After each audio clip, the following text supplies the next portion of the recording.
आप यक्ष चौधरी हैं और इस बार इन्होंने सिविल सेवा परीक्षा को केवल पास ही नहीं किया है, आगे डैश डैश डैश कि आज के डेट में 15-16 हजार बच्चे मेंस लिखते हैं, 15,000 फेल होते, 700-800 बच्चे पास होते हैं। 800 में नाम आना अपने आप में बहुत बड़ी उपलब्धि होती है। 800 के लिस्ट में मैं भी आ जाऊं, इसके लिए कई लोग आज पूरी ताकत लगाए हुए हैं। और उस 800 में ही नहीं आना बल्कि टॉप 10 में आना अपने आप में बहुत बड़ी उपलब्धि है। और इस उपलब्धि के लिए आप सभी के तरफ से, दीक्षांत के तरफ से ढेर सारी शुभकामनाएं।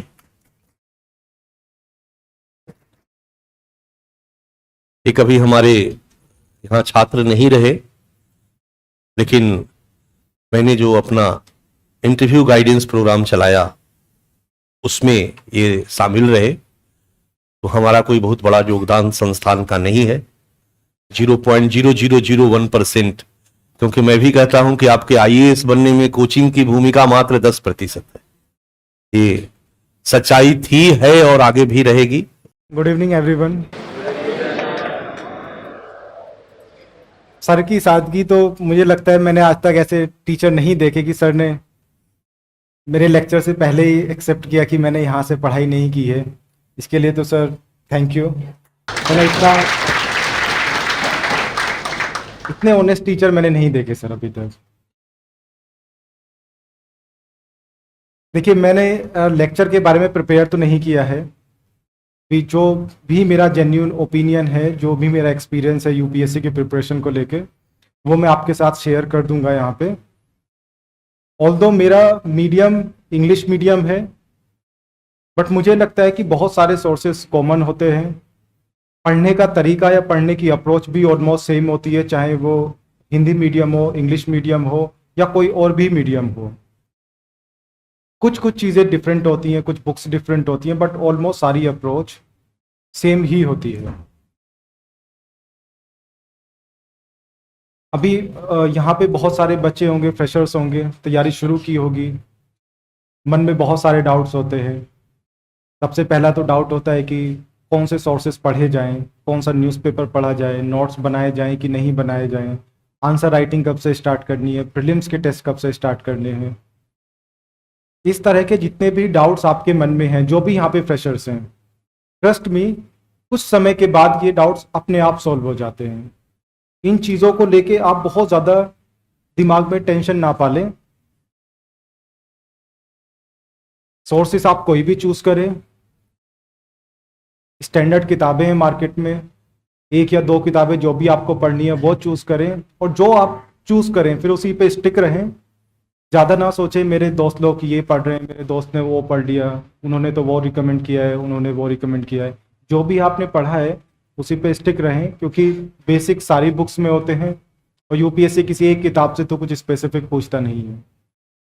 आप अपने सोर्सेस फाइनलाइज कीजिए, जो भी स्टैंडर्ड चीज़ें, जो भी स्टैंडर्ड बुक्स हैं, उनमें से आप सोर्सेज को क्लैरिफाई करके अपना कि डिसाइड कीजिए कौन सी आपको बुक्स पढ़ना है, और उसके बाद उन्हीं बुक्स पे स्टिक रहिए, उन्हीं बुक्स को बार बार रिवाइज कीजिए। एक और बहुत महत्वपूर्ण चीज़ है जो मुझे लगता है कि सारे एस्पायरेंट्स को तो अपने दिमाग में रखनी चाहिए, वो है न्यूज़पेपर की महत्वता। न्यूज़पेपर बहुत ज़्यादा इम्पोर्टेंट है पूरी प्रिपरेशन में। मुझे लगता है कि मेरे मेंस में जितने भी मार्क्स आए हैं उसमें से मोर देन 50% कॉन्ट्रीब्यूशन तो सिर्फ न्यूज़पेपर का है। मैं न्यूज़पेपर को बहुत रिलीजियसली फॉलो करता था। मैं आपको भी सजेस्ट करूंगा कि आप सभी लोग न्यूज़पेपर को बहुत सीरियसली पढ़ें। हिंदी मीडियम का ऐसा मुझे न्यूज़पेपर मुझे नहीं पता है कि कौन सा पढ़ा जाता है, पर जो भी स्टैंडर्ड न्यूज़पेपर है आप उसको बहुत अच्छे से पढ़िए। और उसमें ऐसा नहीं है कि सिर्फ आर्टिकल्स हमको पढ़ने हैं या एडिटोरियल्स हमको पढ़ने हैं, हमको दोनों चीज़ें पढ़नी है, आर्टिकल्स भी एडिटोरियल्स भी। जो इम्पोर्टेंट है एग्जाम के पर्सपेक्टिव से वो आपको सिलेबस देख के पता चल जाता है कि कौन से आर्टिकल्स हमको पढ़ने हैं और कौन से आर्टिकल्स हमको छोड़ने हैं। और न्यूज़पेपर को आप बढ़िया से कवर कीजिए, क्योंकि न्यूज़पेपर जो लोग नहीं पढ़ते हैं उनके लिए काफ़ी सारे बाद में मटेरियल आते हैं, वैसे तो मैगजीन्स आती हैं कोचिंग इंस्टीट्यूट्स की, या बहुत सारे अदर मटेरियल आते हैं, बट उसका अगर मैं एक एनालॉजी दूं सिंपल सी, तो इस तरह से है कि अगर हमको बॉडी को हमारी न्यूट्रिएंट्स चाहिए, मल्टीविटामिन चाहिए बहुत सारे, तो एक तरीका है कि आप अपना खाने पे ध्यान दीजिए, अपने फ्रूट्स खाइए विटामिन्स के लिए। दूसरा तरीका है कि आप मल्टीविटामिन्स की टैबलेट्स लें। पहला वाला तरीका हमेशा अच्छा होता है। कोई भी अगर आपको कैप्सूल में कुछ रख के दे देता है कि आप इसको कर लो, उससे बेटर है कि आप खुद से अपनी थोड़ी मेहनत कीजिए। न्यूज़पेपर अगर आप खुद से पढ़ेंगे तो जो अंडरस्टैंडिंग आपकी बनेगी वो मैगजीन शायद नहीं बना पाएंगी आपकी। मेरे एक्सपीरियंस से न्यूज़पेपर बहुत ज़्यादा इम्पोर्टेंट है, उसको आप बहुत अच्छे से पढ़िए। और दूसरा ये कि सारे सोर्सेज सबको पता होते हैं कि न्यूज़पेपर पढ़ना है हमको, लक्ष्मीकांत पढ़नी है या कोई भी किताब हमको पढ़नी है, सोर्सेज पता होते हैं।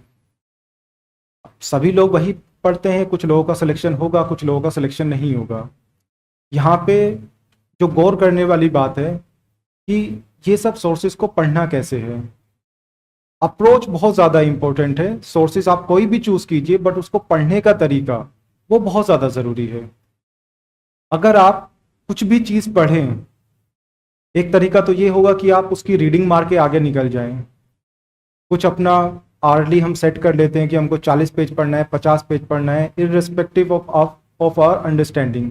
मतलब कितना हम उससे गेन कर पा रहे हैं, कितनी हमको समझ बन रही है, उसके इररिस्पेक्टिव, मतलब उसको ध्यान में रखे बिना हम लोग बस नंबर ऑफ पेजेस पे ध्यान देते हैं, सिर्फ रीडिंग पे ध्यान देते हैं। दूसरा तरीका ये है कि आप चाहे समय थोड़ा ज़्यादा ले लें, बट जो भी पढ़ें उसकी समझ को बना के पढ़ें, उसकी एकदम पूरी क्लैरिटी के साथ बने पढ़ें, अंडरस्टैंडिंग एकदम क्लियर हो। और ट्रस्ट में, बिना अंडरस्टैंडिंग के एग्जाम क्लियर नहीं होगा। आप भले से प्रीलिम्स क्लियर कर लें, बट मेंस बिना अंडरस्टैंडिंग के क्लियर नहीं होगा। क्वेश्चंस डायरेक्ट बहुत कम आते हैं, क्वेश्चंस घुमा फिरा के पूछे जाते हैं, तोड़ मरोड़ के सवाल पूछे जाते हैं, और बिना अंडरस्टैंडिंग के। तो अंडरस्टैंडिंग बहुत ज़्यादा ज़रूरी है। मेरा सोशियोलॉजी ऑप्शनल है, मैं उसमें एक टॉपिक पढ़ते हैं, एक रिचुअलिस्ट करके कुछ लोग होते हैं, सर आपको पता होगा रिचुअलिस्ट। तो रिचुअलिस्ट हमको नहीं बनना है। रिचुअलिस्ट का मतलब है कि हम सिर्फ काम किए जा रहे हैं, उसके हम सिर्फ पढ़ रहे हैं, उसकी अंडरस्टैंडिंग बन रही है कि नहीं बन रही है वो हमारे दिमाग में नहीं है, हम उसके बारे में नहीं सोच रहे हैं, हम सिर्फ रीडिंग मार रहे हैं। और रीडिंग मारने से कोई फायदा नहीं होगा। अगर आप समझ नहीं बनाएंगे, अंडरस्टैंडिंग नहीं बनाएंगे, तो एग्जाम क्लियर होना बहुत ज़्यादा मुश्किल है। प्रीलिम्स भले से हो जाए, मेंस नहीं होगा। इसलिए अंडरस्टैंडिंग बनाना बहुत ज़रूरी है। अगर आपको कुछ भी चीज़, कोई भी आप किताब पढ़ रहे हैं, चाहे वो न्यूज़पेपर हो, किताब हो, कोई भी आपका ऑप्शनल हो, कुछ भी अगर आपको समझ नहीं आता है, या तो आप उसको बुक से क्लियर कीजिए, अगर नहीं होता है तो तुरंत उसको गूगल कीजिए। आजकल तो इंटरनेट की सुविधा है, आप गूगल कीजिए, नहीं मिलता है यूट्यूब पे देखिए, कहीं भी देखिए। आप जो भी पढ़ रहे हैं उसकी क्लैरिटी के साथ पढ़िए, उसकी क्लैरिटी होना बहुत ज़रूरी है। अगर आप पंचायती राज पढ़ रहे हैं तो उसकी एकदम क्रिस्टल क्लियर आपको पता होना चाहिए। अगर आप एंटी डिफेक्शन पढ़ रहे हैं तो वो आपको पूरा अंडरस्टैंडिंग के साथ पता होना चाहिए कि अगर क्वेश्चन मेंस में कुछ भी पूछे एंटी डिफेक्शन से रिलेटेड, हमें उसका जवाब हम दे पाए, हम उस सिचुएशन में। और उसके लिए ज़रूरी है कि आप डेप्थ में जाके पढ़ें। अगर आप सुपरफिशियली पढ़ेंगे, ऊपर ऊपर से पढ़ने की कोशिश करेंगे, तो अंडरस्टैंडिंग नहीं बन पाएगी। लक्ष्मीकांत हम पढ़ रहे हैं, 10 पेज हमको पर आवर पढ़ना है, हमको समझ आ रहा है कि नहीं समझ आ रहा है, और हम बस पढ़ते जा रहे हैं। न्यूज़पेपर के आर्टिकल्स, एडिटोरियल से समझ आ रहे हैं कि नहीं आ रहे, बस पढ़ते जा रहे हैं। बस दिल को सेटिस्फेक्शन मिल जाता है कि हमने न्यूज़पेपर आज कवर कर लिया, हमने लक्ष्मीकांत कवर कर ली, बट समझ बनी नहीं। उस समझ के बिना एग्जाम क्लियर करना बहुत मुश्किल है। इसीलिए एक मंत्र जो मैंने किया था, जो मैं यूज करता था, कि जब तक एक पेज क्लियर ना हो जाए अगले पेज पे हमको नहीं जाना चाहिए, या जब तक एक पैराग्राफ क्लियर ना हो जाए आप अगले पैराग्राफ पे ना जाएं। इसी तरह से अगर एक आर्टिकल जब तक न्यूज़पेपर का क्लियर ना हो जाए आप अगले आर्टिकल्स पे ना जाएं। अगर आप एक एडिटोरियल पढ़ रहे हैं तो अगला एडिटोरियल तब तक ना पढ़े जब तक पहला वाला क्लियर ना हो जाए।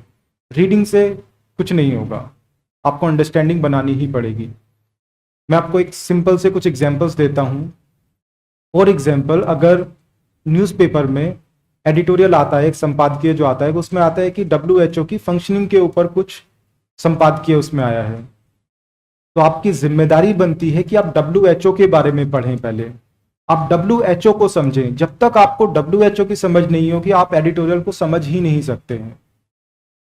कोई भी एडिटोरियल सिर्फ कुछ डायमेंशंस इश्यूज की कवर करता है। फॉर एग्जांपल, अगर कोरोना के टाइम पे WHO में कुछ प्रॉब्लम्स थी, एडिटोरियल 1 या 2 प्रॉब्लम्स के बारे में डिस्कस करेगा। पर जब एडिटोरियल आता है तो ये आपकी जिम्मेदारी है कि आप WHO को होलिस्टिकली तैयार करें। अगर आपका WHO होलिस्टिकली तैयार होगा तभी मेंस में अगर कोई भी सवाल आएगा आप उसको टैकल कर सकते हैं। अगर मैं और एग्जांपल दूं, अगर WTO के बारे में कुछ क्वेश्चन आता है या कोई एडिटोरियल आता है या कोई आर्टिकल आता है कि USA उसका डिस्प्यूट रिजोल्यूशन मैकेनिज्म है, उसमें मेंबर्स को नहीं चयन होने दे रहा है, तो सिर्फ एडिटोरियल पर ये न्यूज़ आर्टिकल पढ़ के काम नहीं चलेगा। आपको पहले ये समझना पड़ेगा कि उसका जो डिस्प्यूट रिजोल्यूशन मैकेनिज्म है वो काम कैसे करता है, वहां पे मेंबर्स का सिलेक्शन होता कैसे है, क्या यूएस के पास इतनी पावर्स है कि वो उसका सिलेक्शन रोक पाए, वहां पे जो चयन है मेंबर्स का वो क्या रोक सकता है यूएस। ये सब समझ अगर आपको होगी तभी आप वो आर्टिकल्स अच्छे से समझ पाएंगे, और अगर कोई सवाल आएगा मेंस में तो आप उसको टैकल कर सकते हो। सिर्फ मेंस में ही नहीं, प्रीलिम्स में भी आजकल बहुत सारे कंसेप्चुअल क्वेश्चंस आते हैं। अगर आपकी ये सब चीजें क्लियर होंगी तभी आप एक अच्छी रैंक के साथ सिलेक्शन पा पाएंगे। अंडरस्टैंडिंग बहुत ज़्यादा ज़रूरी है। मेरा ये तीसरा अटेम्प्ट था, 4 साल मैंने प्रिपरेशन किया, सोशियोलॉजी मेरा ऑप्शनल था। इन 4 सालों का अगर मैं अपना पूरा एक्सपीरियंस को निचोड़ दूं तो अंडरस्टैंडिंग उसमें से निकल के आएगा। अंडरस्टैंडिंग सबसे ज़्यादा ज़रूरी है। आप चाहे कम पढ़ें चाहे ज़्यादा पढ़ें आपके ऊपर है, बट अंडरस्टैंडिंग होना ज़रूरी है। बिना अंडरस्टैंडिंग के कुछ नहीं होगा। मैं आपको एक एग्जांपल देता हूँ सिंपल सा।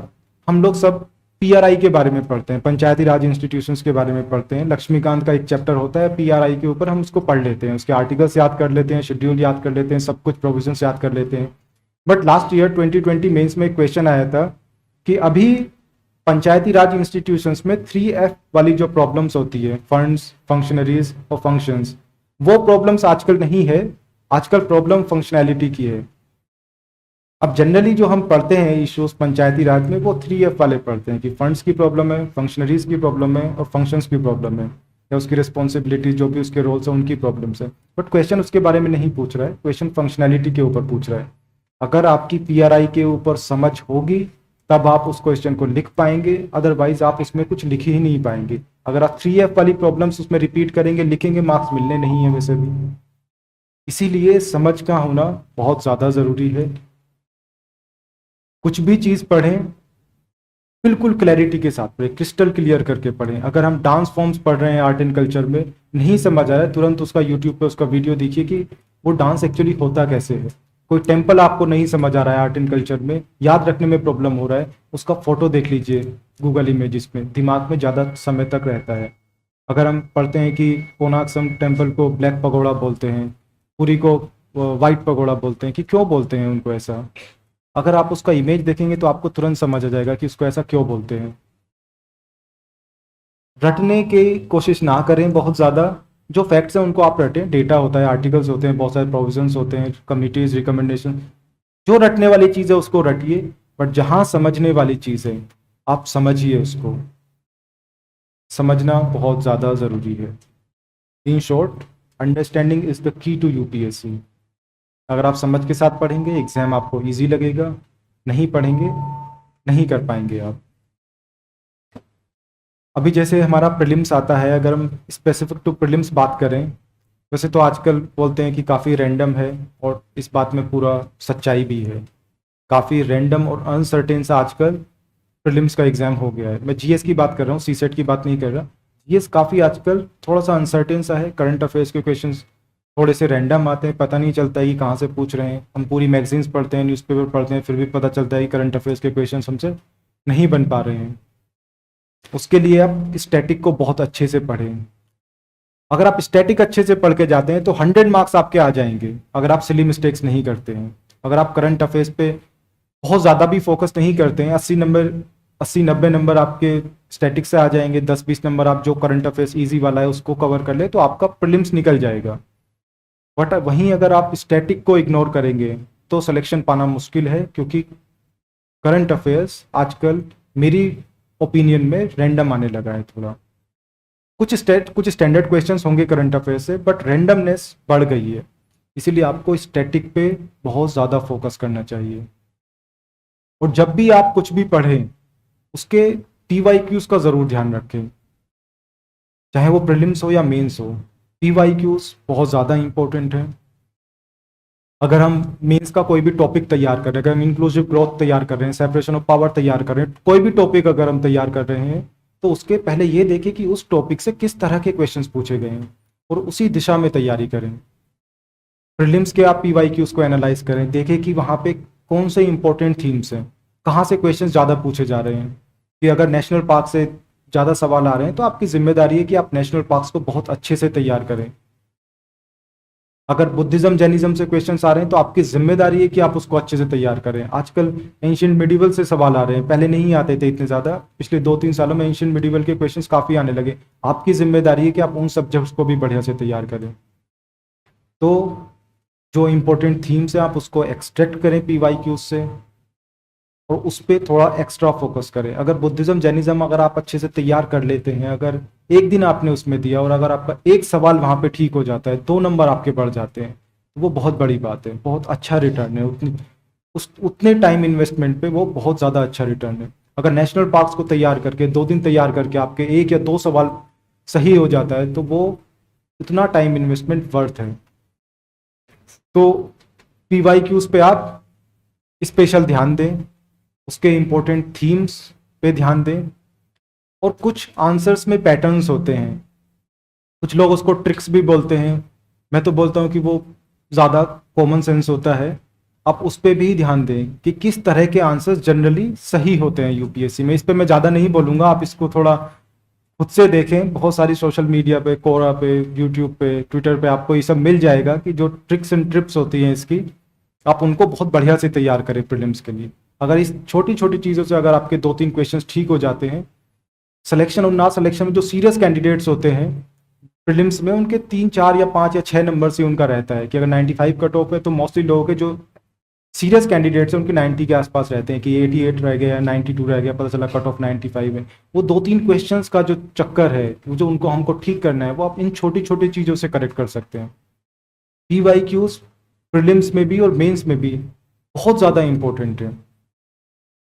उसमें ये नहीं है कि सिर्फ क्वेश्चंस को पढ़ के आगे निकल जाना है, आप उनके आंसर्स को देखिए, उनके आंसर्स के पैटर्न्स को देखिए।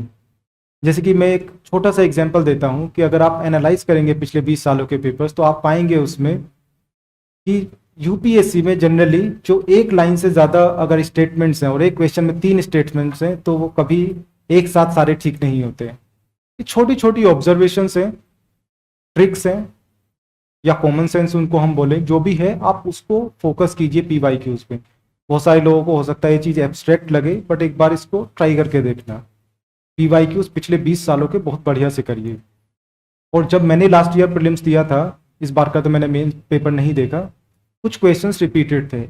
मुझे याद है एक इकोनॉमिक्स में एक क्वेश्चन था जो पूरा वर्ड बाय वर्ड रिपीटेड था, और कुछ क्वेश्चंस ऐसे थे जो PYQs से, उनके स्टेटमेंट से उठाए हुए क्वेश्चंस थे। तो आपकी जिम्मेदारी है कि अगर UPSC में 1-2 क्वेश्चन रिपीट होता है, उसके ऑप्शन से रिपीट हो रहा है, तो आपको PYQs तैयार करने चाहिए। PYQs को बहुत बढ़िया से करिए, सारे जितने भी ऑप्शन है पिछले 20 सालों के उठाइए, और सबको जितने भी ऑप्शंस भी हैं उनको भी तैयार करिए, उनके आंसर्स के पैटर्न्स को देखिए और इंपॉर्टेंट थीम्स को एक्सट्रैक्ट कीजिए। वो बहुत ज़्यादा ज़रूरी है। जितने भी आप प्रीलिम्स के लिए टेस्ट सीरीज लगाएंगे, टेस्ट सीरीज इतनी ज़्यादा इंपॉर्टेंट नहीं है जितने इंपॉर्टेंट PYQs हैं। PYQs पे आपको स्पेशल ध्यान देना चाहिए। सिमिलरली मेंस में भी कुछ थीम्स है जहाँ से बार बार क्वेश्चंस आते हैं, जैसे PRI वाला क्वेश्चन था, या फिर इंक्लूसिव ग्रोथ पे बार बार क्वेश्चंस आते हैं। तो ये आपकी रिस्पॉन्सिबिलिटी है कि आप उन थीम्स को अच्छे से तैयार करें, उस पर डेटा तैयार करें, उस पर जो भी फैक्ट्स आपको तैयार करने हैं वो फैक्ट्स आप तैयार रखें। अगर क्वेश्चंस बार बार रिपीट होते हैं तो उनके प्रॉपर इंट्रो और कंक्लूजन भी आप तैयार कर सकते हैं। द इंट्रोडक्शन और कंक्लूजन भी आप उन पर तैयार कर सकते हैं। PYQs की बहुत ज़्यादा महत्वता है, PYQs को आप लाइटली ना लें। हालांकि ये गलती मैंने की थी, लकीली मेरा सिलेक्शन हो गया, बट मुझे बहुत ज़्यादा रिग्रेट है इस चीज़ का कि मैंने PYQs को बहुत ज़्यादा नहीं देखा। मैं बोल रहा हूँ कि मैं लकी था, हो सकता है आप लकी ना हो, इसलिए PYQs को बहुत बढ़िया से करें। PYQs की बहुत ज़्यादा इंपॉर्टेंस है। तो जैसा मैंने पहले भी बोला, अंडरस्टैंडिंग तो की है यूपीएससी का, बिना अंडरस्टैंडिंग के आप शायद नहीं कर पाएंगे। अंडरस्टैंडिंग रखिए, PYQs को एनालाइज कीजिए।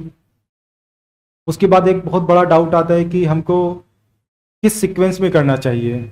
अगर यहाँ पे कुछ फ्रेशर्स होंगे तो उनके दिमाग में ज़रूर ये डाउट होगा कि हमको कौन से सब्जेक्ट्स, ऑप्शनल, टेस्ट सीरीज किस सीक्वेंस में करना चाहिए। अगर मेरी माने तो जो सीक्वेंस हमको रखना चाहिए, जो मेरी राय में ठीक है, वो ये है कि सबसे पहले आप जो प्रीलिम्स और मेंस दोनों के कॉमन सब्जेक्ट्स हैं आप उनको कवर कीजिए। उसमें इकोनॉमिक्स है, पॉलिटी है, एनवायरनमेंट है, आर्ट एंड कल्चर है, हिस्ट्री है, मॉडर्न हिस्ट्री स्पेसिफिक, ये सब जितने भी सब्जेक्ट्स हैं आप इनको सबसे पहले इनको तैयार कीजिए। आप जब आप जीएस पढ़ लेंगे तो आपको समझ आ जाएगा कि आपको इनमें से कौन से ऑप्शनल का चयन करना है। हो सकता है कुछ लोगों को ज्योग्राफी पढ़ के मजा आए, कुछ लोगों को हो सकता है हिस्ट्री पढ़ के मजा आए, इकोनॉमिक्स पढ़ के मजा आए। जो भी इंटरेस्ट का आपका है उसके बाद आप अपने ऑप्शनल का चयन कीजिए, उसके बाद आप अपना ऑप्शनल ख़त्म कीजिए। जब आपका ऑप्शनल बढ़िया से हो जाए उसके बाद जो मेंस के टॉपिक्स बचते हैं जैसे सिक्योरिटी है, डिजास्टर मैनेजमेंट, इंटरनेशनल रिलेशंस है, सोसाइटी है, जो भी टॉपिक्स है जो मेंस स्पेसिफिक हैं आप उनको तैयार कीजिए और उनको आप टॉपिक वाइज तैयार कीजिए। और उसके बाद आप कीजिए अपनी प्रैक्टिस, चाहे वो प्रीलिम्स हो या मेंस हो, दोनों की प्रैक्टिस बाद में कीजिए। बात अगर प्रैक्टिस की करें कि हमको किस टाइम पे अपने टेस्ट सीरीज शुरू करनी चाहिए, किस टाइम पे हमको आंसर राइटिंग स्टार्ट करनी चाहिए, किस टाइम पे हमको प्रीलिम्स के टेस्ट देने चाहिए। देखो, जो मेंस के आंसर्स हम लिखते हैं उसमें किसी एक सब्जेक्ट से आंसर नहीं लिखे जाते हैं। अगर हम इकोनॉमिक्स पढ़ रहे हैं तो ऐसा नहीं है कि आज हमने इकोनॉमिक्स पढ़ा हुआ आज हम इकोनॉमिक्स के आंसर्स लिख देंगे, या फिर आज हमने सिर्फ सोसाइटी या डिजास्टर मैनेजमेंट पढ़ा तो हम उसके आंसर्स लिख देंगे। हमें अपने आंसर्स को मल्टी डायमेंशनल बनाना पड़ता है। हमको अपने आंसर्स में IR के आंसर्स में हमको अपना एथिक्स भी डालना पड़ता है, इकोनॉमिक्स भी डालनी पड़ती है, ज्योग्राफी भी डालनी पड़ती है, सारे डायमेंशंस डालने पड़ते हैं। अगर क्वेश्चन सोसाइटी का है तो उसमें भी हमको इकोनॉमिक एंगल डालना पड़ता है और बहुत सारी और डायमेंशन डालनी पड़ती है जो बाकी सब्जेक्ट से आती है। तो मेरी राय में ये है कि आप जब आपका पूरा सिलेबस एक बार बढ़िया से कवर हो जाए, एक दो बार रिवाइज हो जाए, आपकी अंडरस्टैंडिंग पूरी बन जाए सारे सब्जेक्ट्स को लेके, उसके बाद आप अपनी आंसर राइटिंग शुरू करें। जो एक भ्रम रहता है कि हमको एक सब्जेक्ट पढ़ के हमको आंसर राइटिंग कर लेनी चाहिए, या आज हमने एक एडिटोरियल पढ़ लिया एक न्यूज़पेपर का और हमको आंसर राइटिंग करनी चाहिए। बहुत सारे प्लेटफॉर्म्स पे ऐसा होता है कि आपको डेली के आंसर्स दिए जाते हैं, डेली के क्वेश्चंस दिए जाते हैं, न्यूज़पेपर से देते हैं। वो अगर आपको करना है तो आप कीजिए, बट जब आपकी प्रॉपर सारे सब्जेक्ट्स की अंडरस्टैंडिंग हो जाए आप तभी उनको अटेम्प्ट कीजिए। अगर आपको डेली आंसर राइटिंग करना है आप तभी कीजिए जब आपका पूरा सिलेबस एक बार बढ़िया से हो जाए। अगर आपका सिलेबस अच्छे से नहीं होगा तो आप टाइम तो इन्वेस्ट करेंगे आंसर राइटिंग पे, पर इतना ज़्यादा आपको रिटर्न नहीं मिलेगा। इतने अच्छे आप आंसर्स लिख नहीं पाएंगे और बाद में आप शायद डीमोटिवेट भी हो जाए कि मैं आंसर्स अच्छे लिख नहीं पा रहा हूँ, मेरे दोस्त लोग या सीनियर्स या टॉपर्स तो इस तरह के आंसर्स लिखते थे, मैं इस तरह के आंसर्स लिख पा रहा हूँ। जब आपका सब कुछ अच्छे से तैयार हो जाएगा, कंटेंट आपके पास होगा, तब आंसर राइटिंग आसान है। आप उसके बाद आंसर राइटिंग शुरू करें। डेली अगर आंसर राइटिंग भी करना है, न्यूज़पेपर से करना है, बहुत सारे प्लेटफॉर्म्स हैं जहाँ पे आपको डेली क्वेश्चंस मिलेंगे, आप उसके बाद ही करें जब आपका एक प्रॉपर अंडरस्टैंडिंग सारे सब्जेक्ट्स को लेकर डेवलप हो जाए। इसी तरह से प्रीलिम्स के टेस्ट भी हैं, या प्रीलिम्स के PYQs भी, MCQs भी हैं, आप तभी करें जब आपके सब्जेक्ट्स तैयार हो जाएं। प्रीलिम्स के क्वेश्चंस में ऐसा नहीं होता है कि एक सब्जेक्ट को पढ़ के उसी के MCQs हम सॉल्व कर लें। MCQs को सॉल्व करने के लिए बहुत सारे हमको जुगाड़ लगाने पड़ते हैं, बहुत सारी चीज़ों को इंटरकनेक्ट करना पड़ता है, और ये आप तभी कर पाएंगे जब आपके सब्जेक्ट सारे तैयार होंगे। बिना सारे सब्जेक्ट्स तैयार किए मुझे लगता है कि प्रीलिम्स हो या मेंस हो उसकी टेस्ट सीरीज से बहुत ज़्यादा कोई आपको बेनिफिट नहीं होगा। आंसर्स हो या MCQs हो आप तभी करें जब आपके सारे सब्जेक्ट्स तैयार हो जाएं। देखिए, अगर आपके पास कंटेंट है तो आंसर राइटिंग एक आसान चीज़ है। अगर आपके पास कंटेंट नहीं है, आप कितनी भी कोशिश करें अपने आंसर राइटिंग की जो स्किल्स बोलते हैं लोग कि आंसर राइटिंग का स्किल्स हमको सीखना पड़ता है, आप कितना भी स्किल्स सीख लें, अगर आपके पास कंटेंट नहीं होगा आप आंसर्स नहीं लिख पाएंगे। कंटेंट फाउंडेशन में है, मतलब जो बिल्डिंग की नींव होती है, और आंसर्स आपका बिल्डिंग है। बिना नींव के बिल्डिंग खड़ी नहीं हो सकती है। सबसे पहले आपको कंटेंट पे फोकस करना है, उसके बाद आपको आंसर राइटिंग करना है।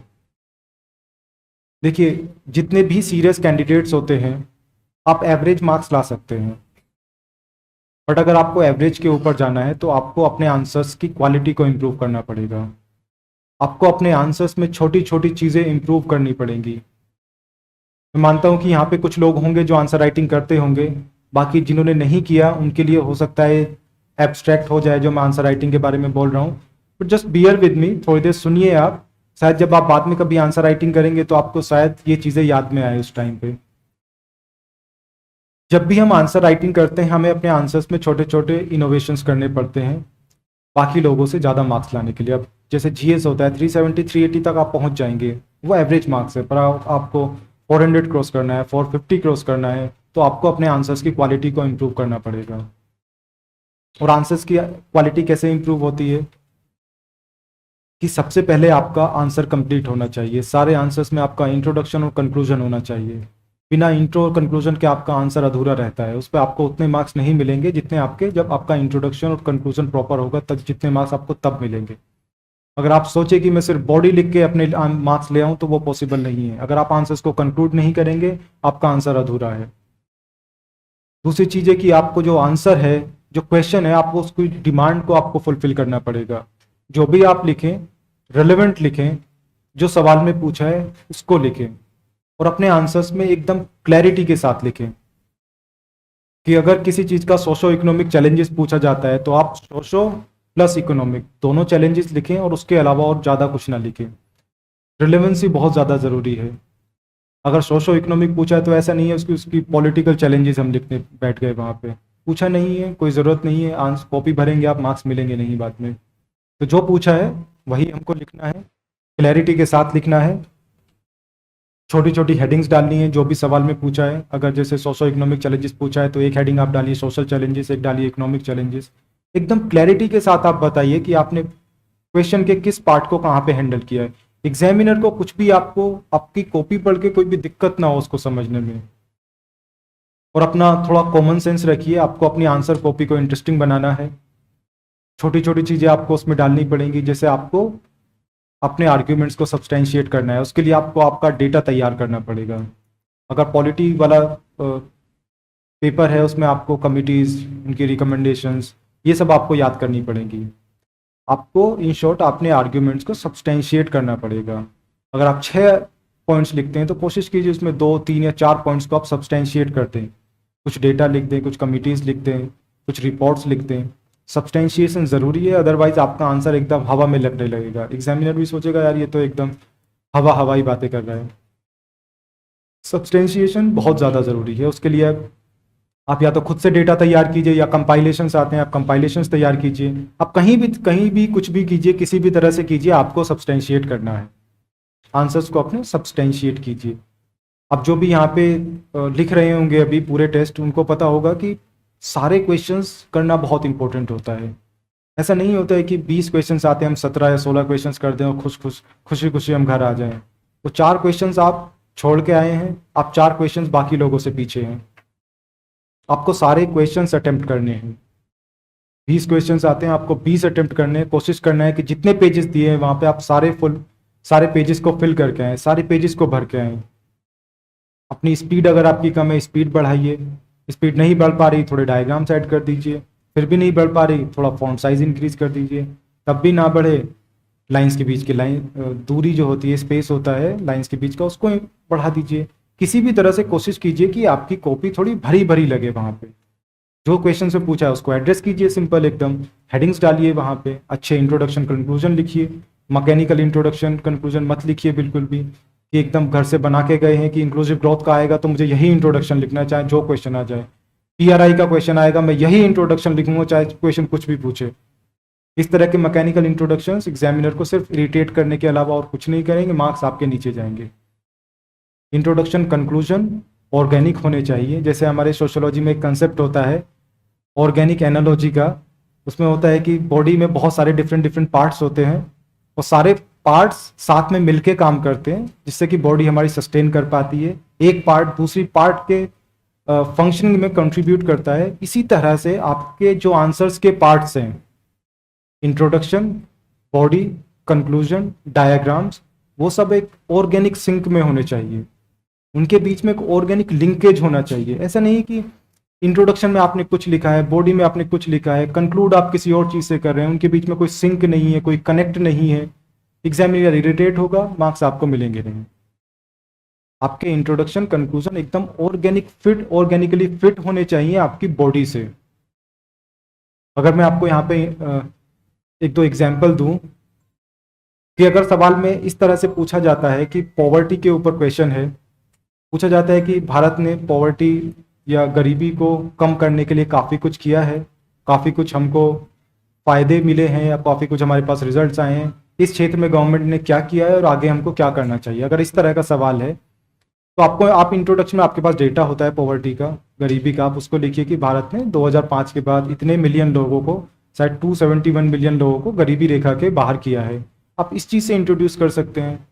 अगर वहीं पे क्वेश्चन ये पूछा जाता है कि भारत गरीबी की समस्या से जूझ रहा है, गरीबी भारत में एक बहुत बड़ी समस्या है, इसके लिए हमको क्या करना चाहिए, तो आप इंट्रोडक्शन में ये नहीं लिख सकते वहाँ पे कि भारत ने 271 मिलियन पीपल को आउट ऑफ पॉवर्टी किया है आफ्टर 2005।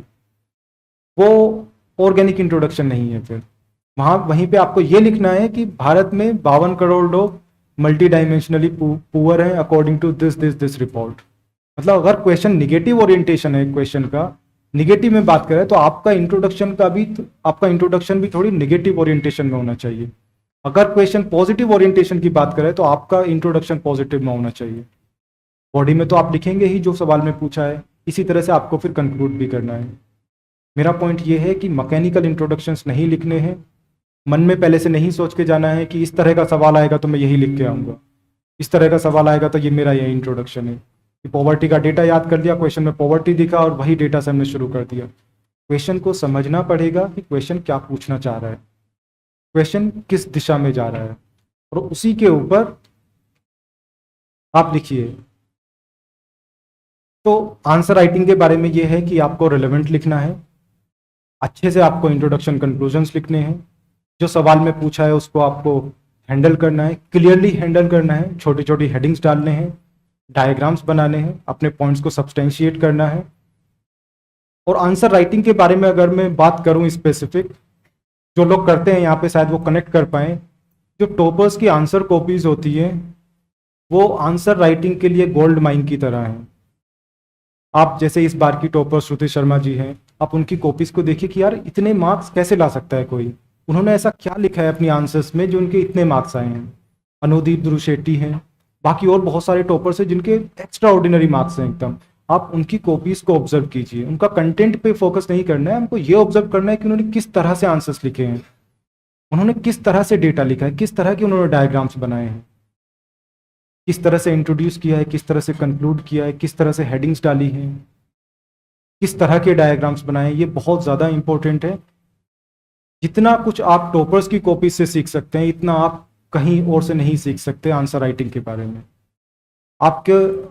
आपके आंसर्स के सबसे बेस्ट इवेल्युएटर आप हैं और सबसे बेस्ट गाइड टॉपर्स की कॉपीज हैं। जो जिस तरह से टॉपर्स ने लिखा है, अगर वो स्ट्रेटेजी उनके आंसर राइटिंग की अगर वो उनके लिए काम की है, तो पॉसिबिलिटी है कि वो आपके लिए भी काम करेगी। आप वहाँ से छोटी छोटी चीज़ें सीखिए और अपने आंसर्स में इनकलकेट करने की कोशिश कीजिए। उसके बाद आप बाद में जहाँ भी आपको इवेल्युएट कराना है अपनी आंसर्स कॉपीज़ को, आप उसके बाद उनको इवेल्युएट करवाइए। अगर आप अपने आंसर्स में छोटी छोटी इनोवेशंस नहीं करेंगे, मार्क्स एवरेज आएंगे, ये फॉर श्योर है। और एवरेज मार्क्स से आपका सिलेक्शन शायद हो भी जाए, बट अच्छी रैंक लाना थोड़ा मुश्किल होगा। मेंस के मार्क्स की बहुत ज़्यादा इंपॉर्टेंस है, इंटरव्यू की भी बहुत ज़्यादा इंपॉर्टेंस है, बट मेंस की भी इक्वली इंपॉर्टेंस है। तो आप टॉपर्स की कॉपीज से सीखिए किस तरह से आंसर्स लिखते हैं, वो बहुत ज़्यादा ज़रूरी है। और उसी तर्ज पे आप भी आंसर्स लिखने की कोशिश कीजिए। अगर वो कुछ नई चीज़ें ऐड करते हैं अपने आंसर्स में तो आप वो सीखिए, अपने आंसर्स में भी उसी तरह से कीजिए। किसी को कोई भी डाउट हो बीच में तो आप हाथ खड़ा करके प्लीज़ पूछिएगा, हो सकता है यहाँ पे। जी सर मेरा क्वेश्चन ये है कि पढ़ाई करते समय ऐसा होता है कि एक सेकेंड, देखिए जो मैं बोल रहा हूँ अगर आपका उससे रिलेटेड क्वेश्चन है तो अभी पूछ लीजिए, नहीं तो बाद में क्वेश्चन आंसर सेशन कर लेंगे ना। अगर जो मैं बोल रहा हूँ उसमें अगर किसी को कोई डाउट हो तो आप वहीं पे पूछ लीजिए, बाकी जो आपके जनरल डाउट्स होंगे अगर मैं सॉल्व कर पाऊंगा, मेरे पास इतना नॉलेज होगा तो मैं आपको बाद में बताने की कोशिश करूंगा। तो जी सर। राइटिंग में टॉपिक वाइज लिखने से ज़्यादा आंसर राइटिंग की या पैराग्राफ वाइज? मतलब पॉइंट वाइज या पैराग्राफ वाइज? देखिए जैसे मैंने पहले भी मैं बोल रहा था, अपने आंसर्स को हमको मैकेनिकल नहीं बनाना है। हमको पहले से ये माइंडसेट नहीं लेके जाना है कि हमको सिर्फ पॉइंट्स में लिखना है या हमको सिर्फ पैराग्राफ्स में लिखना है। पॉइंट्स में लिखना या पैराग्राफ्स में लिखना डिपेंड करेगा कि क्वेश्चन किस तरह का है और आपके पास कितना कंटेंट है। अगर आपके पास किसी टॉपिक को लेके बहुत सारे पॉइंट्स हैं या बहुत सारी डायमेंशंस है आपके पास, तो आप पॉइंट्स में लिखिए, एग्जामिनर को क्लियर दिखेगा कि आपने अलग अलग डायमेंशंस को हैंडल किया है। वहीं अगर आपके पास एक ही पॉइंट है और आपको आंसर्स लिखना है, आपको कॉपी भरनी है, 2 पेज या 1 पेज भरना है, तो आप पैराग्राफ में लिखिए उसको। अब एक पॉइंट को आप पूरे एक ही पॉइंट को पूरे उसमें नहीं लिख सकते ना, उसको एक ही पॉइंट है तो पॉइंट वाइज कैसे लिखेंगे, पैराग्राफ में लिखना पड़ेगा। ऐसा ही हमारा ऑप्शनल में होता है, मेरा सोशियोलॉजी था, तो जहाँ पे ज़्यादा हमारे पास डायमेंशंस होती है वहाँ पे हम पॉइंट्स में लिखते हैं, जहाँ पे डायमेंशंस नहीं होती है वहाँ पे पैराग्राफ्स में लिखते हैं। तो ये डिपेंड करेगा कि क्वेश्चन किस तरह का है। पहले से अपना अगर आप मैकेनिकल माइंडसेट बना के लेके जाएंगे कि मुझे सिर्फ पॉइंट्स में लिखना है, तो शायद कहीं ना कहीं कुछ क्वेश्चन में जाके वो तरीका आपका लिखने का वो फेल हो सकता है।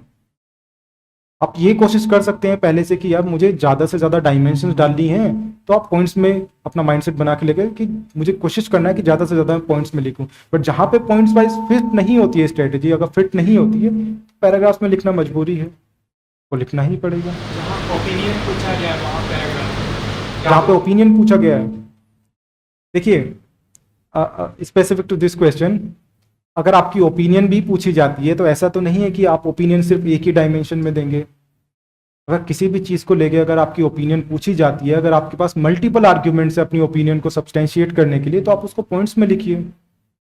अगर नहीं है, अगर किसी भी चीज़ पे ओपिनियन पूछी जा रही है, फॉर एग्जाम्पल XYZ कुछ भी है, अगर आपके पास सिर्फ एक सोशल डायमेंशन है कि आप अपनी ओपिनियन को सिर्फ सोसाइटल जो भी फिनोमिना होता है आप उसके बेस पे उसको लिखना चाहते हैं, तो पैराग्राफ में लिखिए। अगर मल्टीपल डायमेंशन है आप पॉइंट्स में लिखिए। तो आंसर राइटिंग के बारे में बस इतना ही है, ज़्यादा लोड नहीं लेना है आंसर राइटिंग का।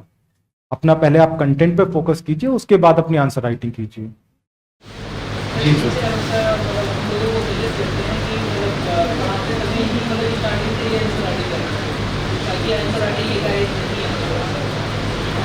मेरा विचार थोड़ा डिफरेंट है इस चीज़ से। मैं मानता हूं कि जैसा मैं पहले भी बोल रहा था, एक सब्जेक्ट करके आप आंसर्स नहीं लिख सकते अच्छे। आप जितना टाइम इन्वेस्ट करेंगे अपने आंसर्स को लिखने पे उतना रिटर्न नहीं मिलेगा आपको। अगर आप इकोनॉमिक्स पढ़ के आप इकोनॉमिक्स के आंसर्स लिख रहे हैं तो आप सिर्फ इकोनॉमिक्स वाली डायमेंशन ही ऐड कर सकते हैं अपने आंसर्स में, बाकी डायमेंशन तो मिसिंग रह जाएंगी। बाकी टीचर्स मेरे से ज़्यादा एक्सपीरियंस्ड होंगे, तो अगर उस तरह का है आप लिख के देखिए, अगर आपको इंप्रूवमेंट लगता है उस तरह से तो आप उस तरह से करके देखिए। अगर आपको नहीं लगता है तो मेरा मानना तो ये है कि हमको बाद में करनी चाहिए। बाकी तो इंडिविजुअल टू इंडिविजुअल भी डिपेंड करता है बहुत सारी चीज़ें कि किसको किस तरह से लिखना है, किस तरह का किसका बैकग्राउंड है, किसको कितनी नॉलेज है चीज़ों के बारे में। तो आंसर राइटिंग के बारे में इतना है कि आप पहले कंटेंट तैयार कीजिए अपना, जो भी आंसर्स की हम जैसे सोशियोलॉजी में बोलते हैं कि कुछ चीज़ों की प्रीरिक्विजिट होती है कि मतलब उसके बिना वो चीज़ नहीं हो सकती, ऐसे ही आंसर राइटिंग के बारे में कंटेंट तैयार कीजिए, डेटा तैयार कीजिए, polity map, committees, recommendations, reports के नाम्स, ये सब आप तैयार कीजिए। उसके बाद अपनी आंसर राइटिंग कीजिए, मतलब आप प्रीरिक्विजिट्स को फुलफिल कीजिए, उसके बाद अपनी आंसर राइटिंग कीजिए। आंसर राइटिंग का बहुत ज़्यादा आप हवा सा ना बनाएं। अगर आपके पास कंटेंट होगा आप आंसर राइटिंग आसानी से सीख सकते हैं। तो ये आंसर राइटिंग के बारे में था। देखिए मैं 2 मेंस दिया सिविल्स के, 2020 वाला और 2021 वाला। 2020 वाले में एक फिलोसॉफिकल ऐसे था, मतलब पार्ट ए पार्ट भी आता है उसमें। एक पार्ट में जीएस टाइप एसेस थे, दूसरे पार्ट में फिलोसॉफिकल टाइप एसेस थे। इस बार 2021 वाले मेंस में दोनों पार्ट्स में ओनली फिलोसॉफिकल एसेस थे। आपको ये ध्यान में रखना है कि आपको फिलोसॉफिकल एसेस की भी तैयारी करनी है। ये ना सोचे कि जो जीएस का मेरे पास कंटेंट है मैं वो लिखूंगा, वो तो आपको लिखना ही है, बट एक हैबिट आपको डालना है कि आपको फिलोसॉफिकल एसेस भी लिखना है। अगर एसे की तैयारी की बात की जाए, देखिए मोस्ट ऑफ द कंटेंट आपका जीएस की तैयारी से आएगा, आपके ऑप्शनल की तैयारी से आएगा। हम एथिक्स पढ़ते हैं, उसकी जो भी एथिक्स में हम पढ़ते हैं सारा कुछ हमारा एसे में यूज़ होता है। मेरा ऑप्शनल था सोशियोलॉजी, वो एसे में यूज़ होता है। आपका हो सकता है कोई और ऑप्शनल हो, उसकी अलग अलग थ्योरीज होती हैं, उसके अलग आर्ग्यूमेंट्स होते हैं, उनको आप ऐसे में तैयार कर सकते हैं। तो जो भी आपका जीएस और ऑप्शनल की तैयारी है उससे आपका कंटेंट, अच्छा सा कंटेंट आपके पास आ जाएगा। जीएस के लिए आप डेटा यूज़ करते हैं, डेटा याद करते हैं आप, वही डेटा आपके एसे में भी यूज़ होगा। बट ऐसे के लिए कुछ छोटी छोटी चीज़ें हैं जो आपको एक्स्ट्रा करनी है। सबसे पहले, जैसे मैं पहले भी बोल रहा था, पुराने सालों में जो एसेस के टॉपिक्स पूछे हुए हैं उनको आप तैयार कीजिए। देखिए हालांकि मैंने ऐसे की बहुत ज़्यादा तैयारी नहीं की है, बट जितना मेरा एक्सपीरियंस है ऐसे को लेकर, मैंने मेरे दोस्तों को तैयारी करते हुए देखा है, अपनी गलतियों से भी सीखा है कि शायद इस तरह से शायद तैयारी की जाती तो शायद ज़्यादा मार्क्स आ जाते हैं। मैं आपको वो एक्सपीरियंस बता रहा हूँ ऐसे राइटिंग के बारे में। तो कंटेंट आपका जीएस और ऑप्शनल से आ जाएगा आपके।